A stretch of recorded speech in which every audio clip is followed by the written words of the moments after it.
So today he's going to talk a little bit about the saga involving the first century manuscript of Mark. A whole bunch of stuff happened with that. And I have Dr. Elijah Hixson with us today to explain what was happening there and to tell us the story. So why don't you go ahead and say hello to some of my audience. Hi, yeah, thank you so much for having me on. It's a pleasure, and I appreciate the tone that you take and the way that you approach these issues very much. So thank you. Awesome. Thank you. So back in 2011, Dr. Wallace, he probably made an announcement that I'm sure today he totally regrets that.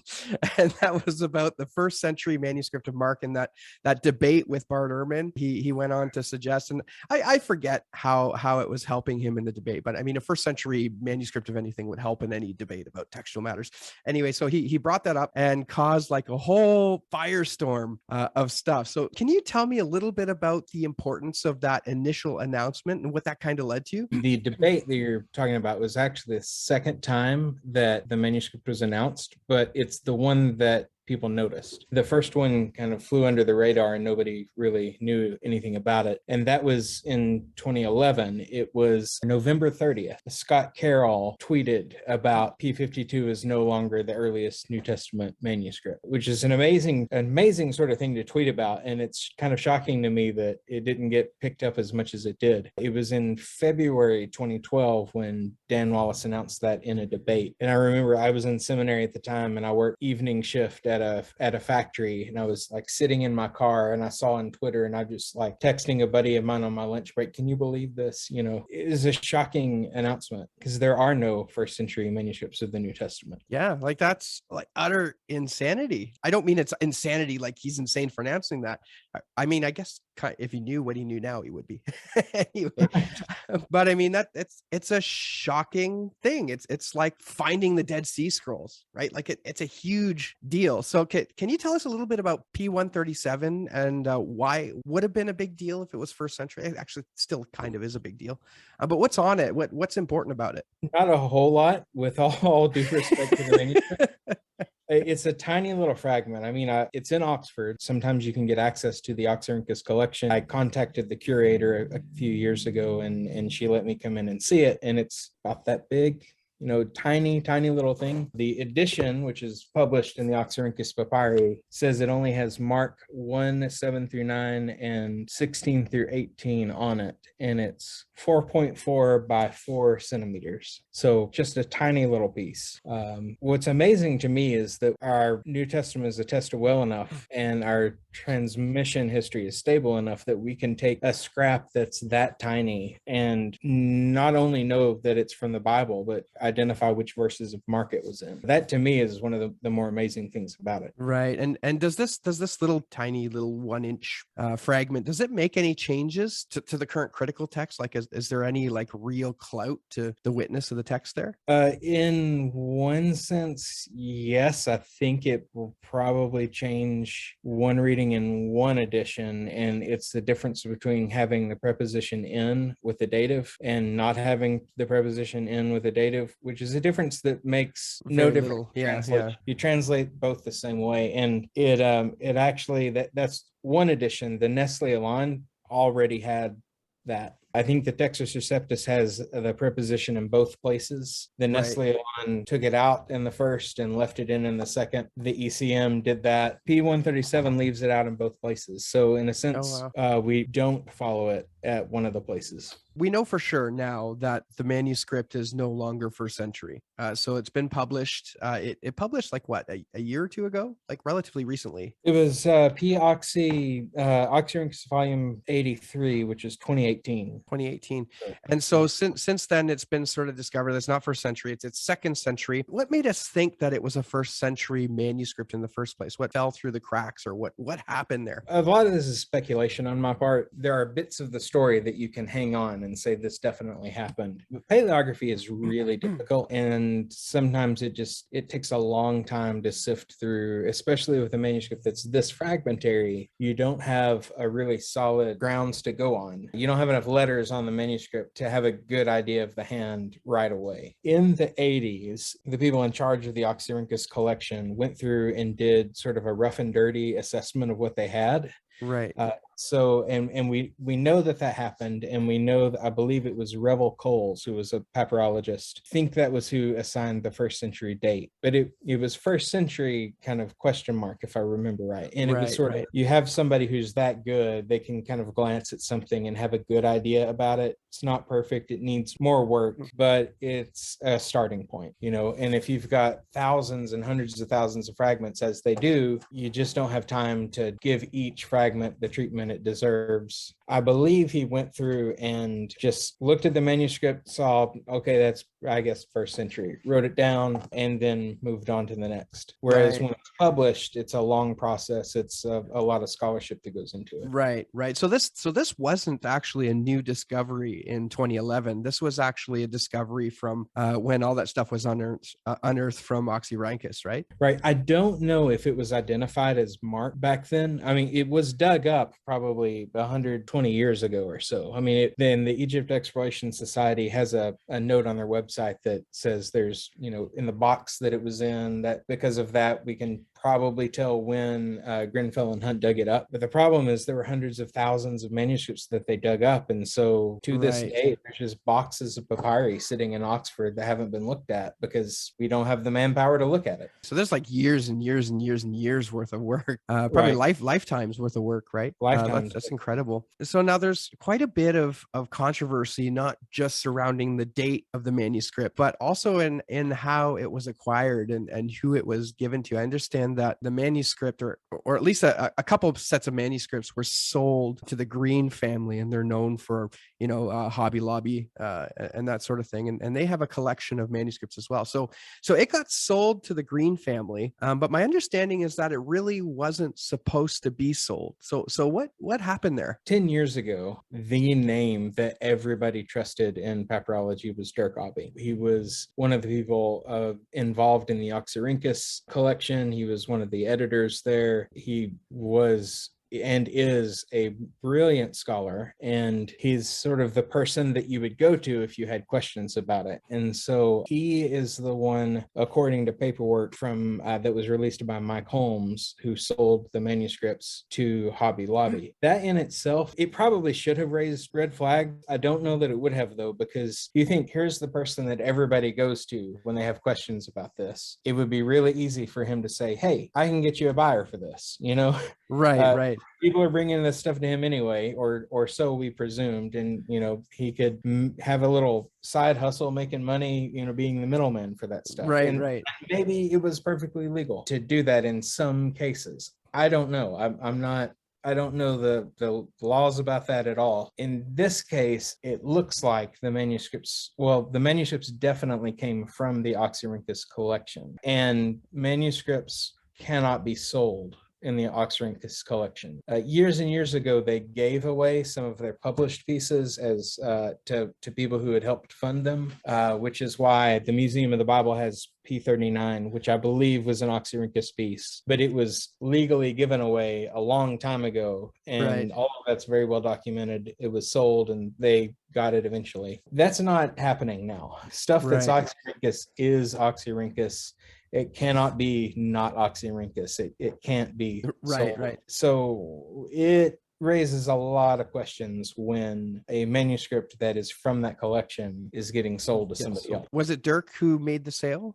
According to the document that Mike Holmes released, and Brent Nombre was the one who publicized that. He released it in an email to a group of people and then told us, I was one of them, said, y'all can feel free to blog this. Dirk Obbink's name is on that paperwork. So is this something that he would have sold and then took the money for himself? Or is it something he sold and the money at least went to the coffers of the Oxyrhynchus organization? I don't know what he did with the money. Assuming that he was the one who really did it, I don't think it went to them, though. Roberta Mazza, who is a trustee of the Egypt Exploration Society, that's who owns this, she was adamant it was never sold. We have never sold it. So I don't think they got any money. Yeah, it's all that things just don't look good here, do they? Like it's not a very good optic, that's for sure. In coming back to sort of the scandal surrounding the manuscript P137, Dr. Wallace, so he was kind of in an interesting position because he made the announcement, and then I actually remember sending him an email and asking him what was in it, right? Because I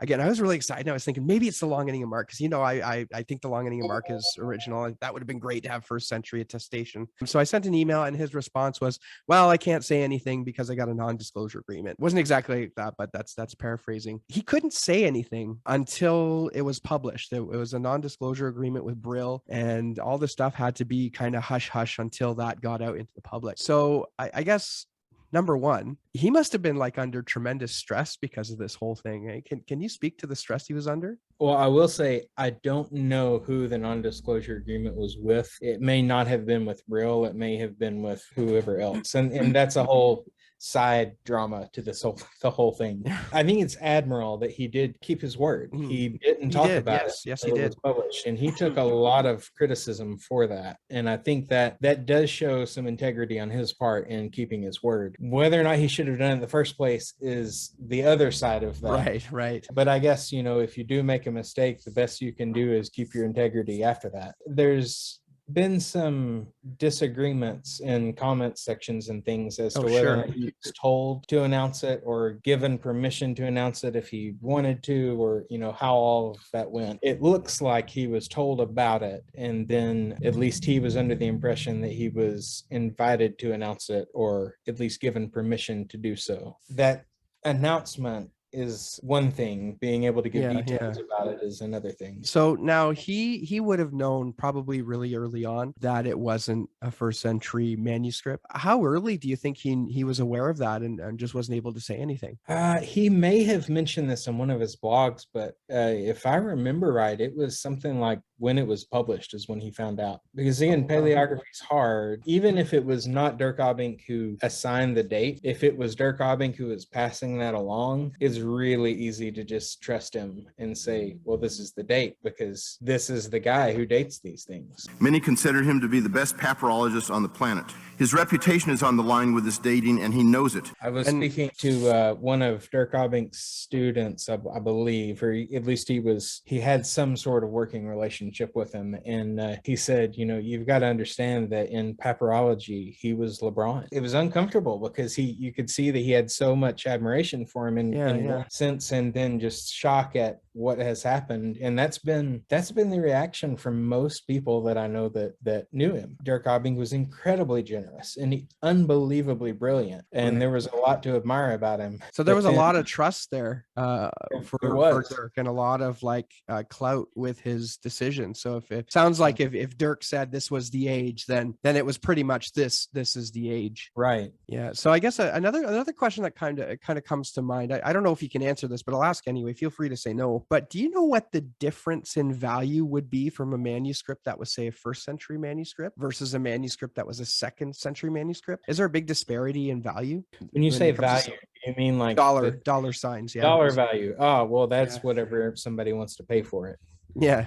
But I imagine if you've got somebody who's willing to pay for that kind of stuff, you could sell a first century manuscript for a lot more than a second century. Right. So it sounds like it could be possible that a first century date was manufactured so that it could have been sold for a significantly more amount of money. I don't think that would be the case, because that would be the case, then the dating in the 80s would have been different. Oh, okay. I think it probably was legitimately given a first century date, maybe late first, early second century, in that rough and dirty process in the 80s. But if you're wanting to sell something, maybe you don't want to revise that, Right.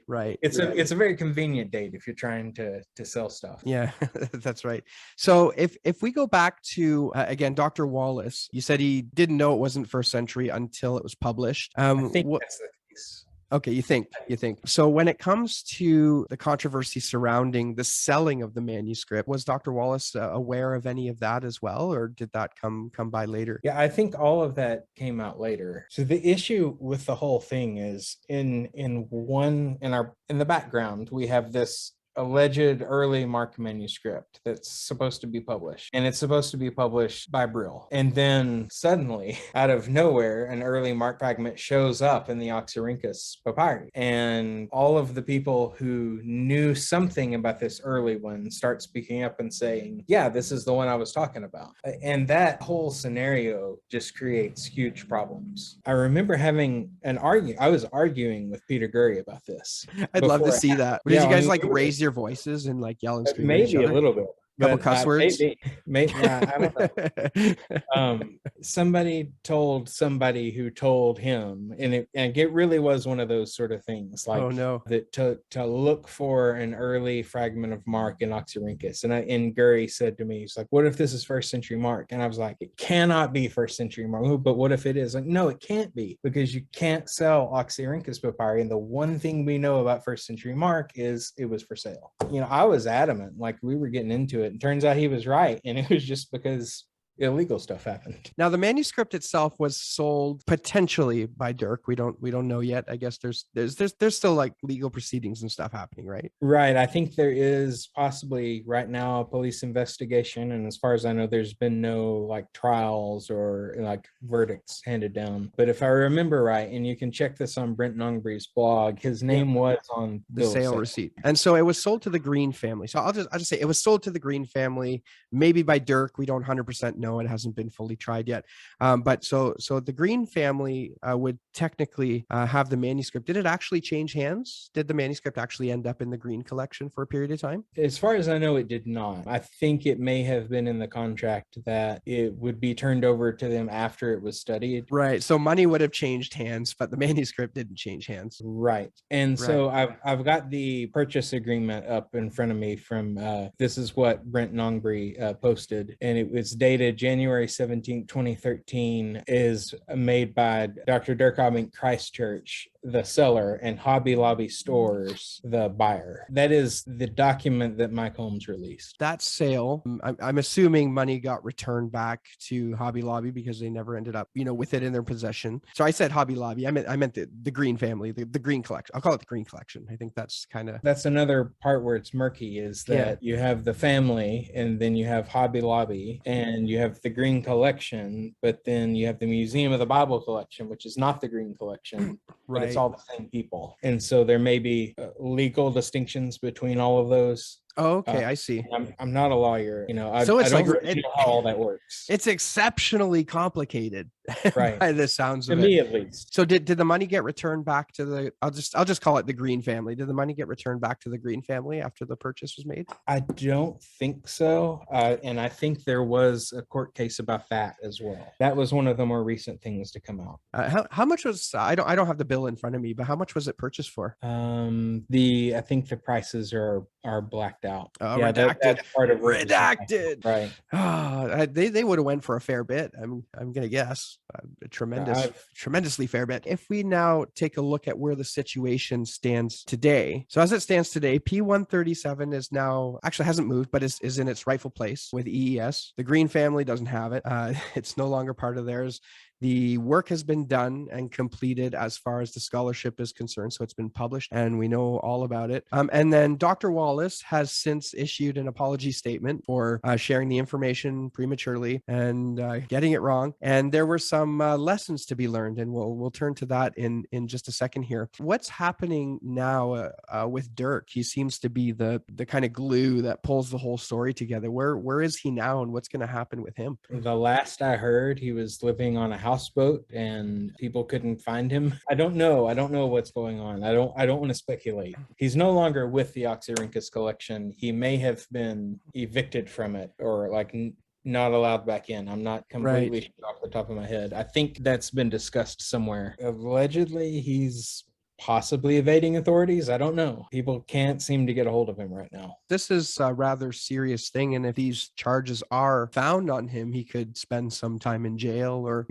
hefty fines or whatever. I don't know what the legal situation would be, but it's pretty serious. If he's the guilty party, yes, it would be very serious. It's one of those, like, it's hard to imagine it being someone else, but at the same time, innocent until proven guilty. had to have been an insider. Everything points to him. As far as I know, there's no verdict yet. Now, in the general scholarly community, when it comes to dating manuscripts, is he like a pariah now? Like nobody talks to him about papyrology anymore? Well, I mean, he's not around to talk to about it, you know? So like, I'm sure there's somebody who is out there saying that we shouldn't cite him. I don't know. I've never been hit with that, with anybody saying don't cite anything that Dirk Obbink did. Heard people who knew him describe his memory as photographic. My wife's like that. And I keep telling her, if you did what I did, you would be 1,000 times better at it than I am.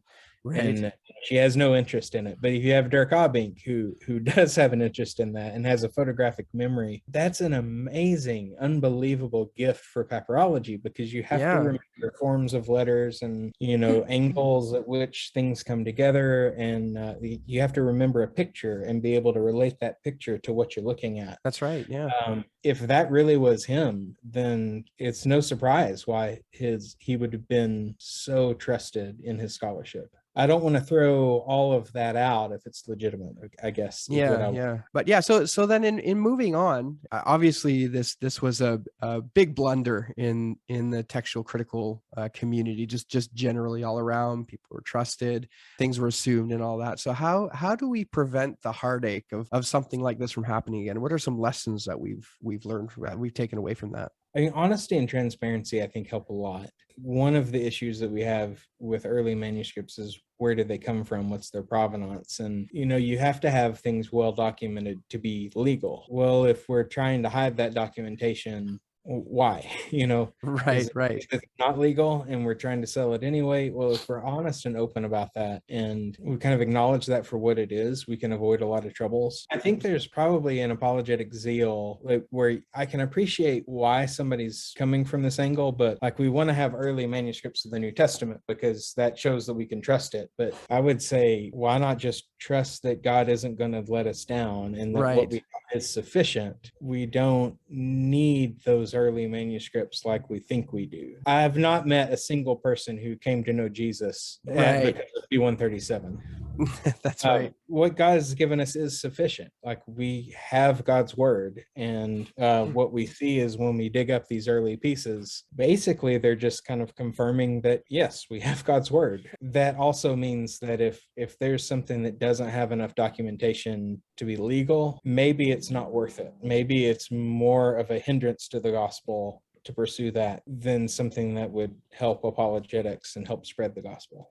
I think you had written about this in Text Canon. You had written a little blog piece about it. And the other thing was to, not just trust the word of a single individual, right? And wait until there's some validation from a number of other sources as well. What you said about, not taking the word of just one person, I think that runs kind of in parallel with the apologetic zeal that we want to defend the Bible, and we want to defend the Bible now. And that's a good thing. I can appreciate that. I do think we should have patience and be willing to wait and say, well, we want to defend the Bible with the best arguments. And if something new is coming out that's a new argument, maybe we need to give it time to settle a little bit before we jump onto it. Elijah, thank you so much for coming on the channel again to share a little bit of your knowledge on the first century Mark manuscript saga. It was really interesting to get some of those details, and I'm sure my viewers will appreciate what you shared with me today. And I do appreciate, and I'll take the opportunity to stir the pot a little bit and just mention the first century, P137 does not have the long ending of Mark, technically speaking. Oh, come on. It's just Mark 1, right? You're gonna make me stop there. You're gonna make me stop there. No, I know you people get, of course it doesn't have any ending of Mark. We don't know what it had. That's right. It's not big enough. All right. Well, brothers and sisters, until next time, we'll see you around.